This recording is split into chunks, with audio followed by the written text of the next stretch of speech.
Hello, my friends. Welcome back to English Unleashed.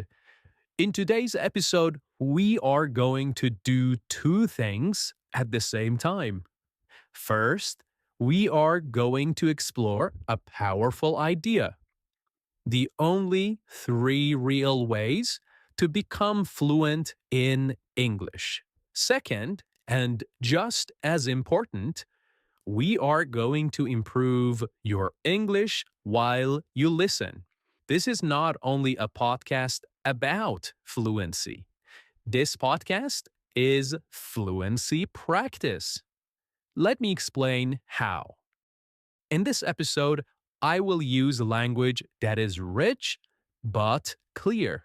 Sometimes I will use slightly more advanced words that are a little higher than basic level. But I will not stop and give dictionary style definitions.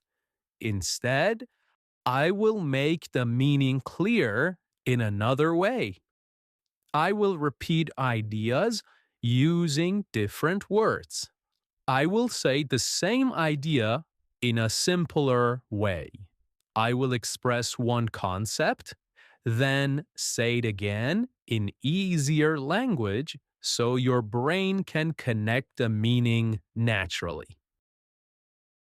In this way, you understand from context. You understand from repetition. You understand because the idea becomes clearer each time you hear it. Do not worry if one sentence feels difficult. Keep listening. The meaning will become clear. The idea will open. The message will settle in your mind. You are not here to understand every single word perfectly. You are here to grasp the message. You are here to understand the message. You are here to get the message. Okay? So take a deep breath, relax your shoulders, and let your mind focus. Let's begin.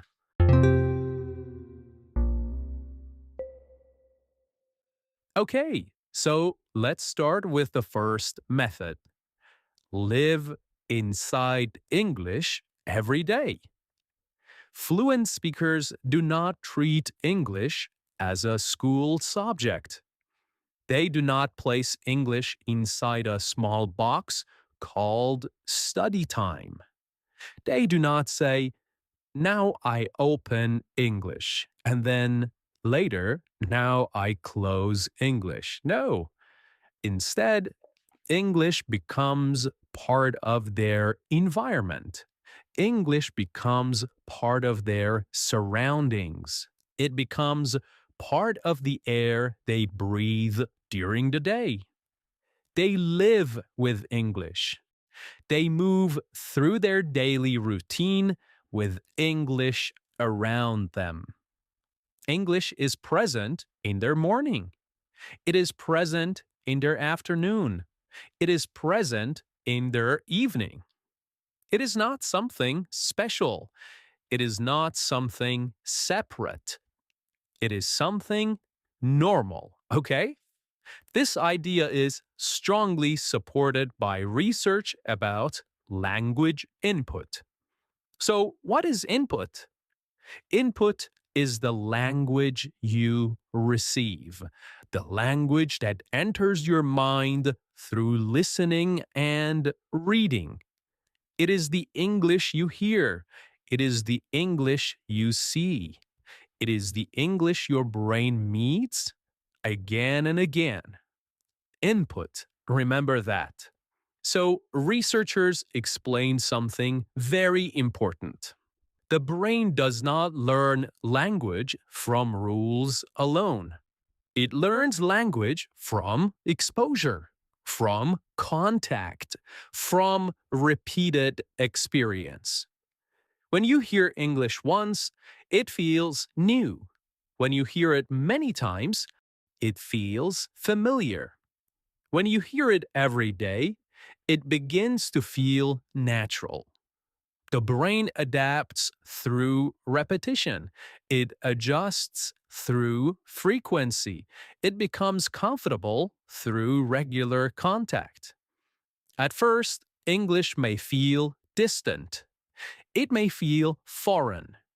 It may feel like something outside of you. But when you live inside it daily, when you allow it to surround you regularly, it slowly becomes part of your internal world, the world inside you. What you need is comprehensible input.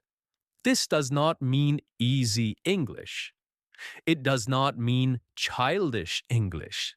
It means English that you can understand, English that you can follow, even if you do not understand every single word. That is comprehensible input. It means language that stretches you slightly, language that challenges you a little, just like the language in this podcast, but not language that overwhelms you, not the language that makes you tired. When input is comprehensible, the brain stays relaxed. When the brain is relaxed, it absorbs more. When it absorbs more, it builds stronger connections. It learns better. Think about how children learn their first language. They are not studying grammar. They are not memorizing rules. They are surrounded by language, okay? They are immersed in sound. They are constantly exposed to words, patterns, and rhythms. Every day, they hear similar phrases. Every day, they hear similar sentence structures. Every day, they hear the same rhythms repeated in slightly different ways. Slowly, their brain detects patterns. It recognizes structures. It builds models of how the language works. You can create the same condition for yourself. You may not live in an English speaking country. You may not travel abroad, but you can build a small English environment around you. In your English environment, the language is always nearby. It is accessible. It is available. It is part of your day. You wake up and listen for 10 minutes. You commute and listen again. You cook dinner and listen quietly in the background. This is not intense study. It is consistent exposure. It is steady contact. At first, English may sound too fast. The sentences may blend together. The sounds may feel unclear. But when you hear the same voice again and again, the rhythm becomes familiar. The speed becomes manageable. The pronunciation becomes predictable. You begin to feel the flow of the language. Many learners make a common mistake. They jump from one source to another. They change teachers every week. They move from one podcast to a completely different style the next day. They believe variety will help. But stability is more powerful. Consistency is more effective. Repetition is more powerful. Okay, so that is for listening and understanding English. But to build fluency, you also need other methods. The second method is building a daily system. Many learners believe fluency comes from strong motivation. They believe they must feel inspired, excited, full of energy, full of passion, full of drive. They think they must wake up each day with the desire to study and the desire to practice. But motivation is unstable. It rises and falls. It comes and goes. Some days you feel eager. Some days you feel tired. Some days you feel curious. Some days you feel distracted. If fluency depends only on motivation, progress becomes irregular. It becomes uncertain. It becomes unpredictable. So instead of depending on motivation, fluent learners depend on something else. They depend on a system. They rely on a routine. They follow a pattern that repeats each day. Small actions, repeated daily, create deep change over time. Tiny steps, taken regularly, lead to large progress later.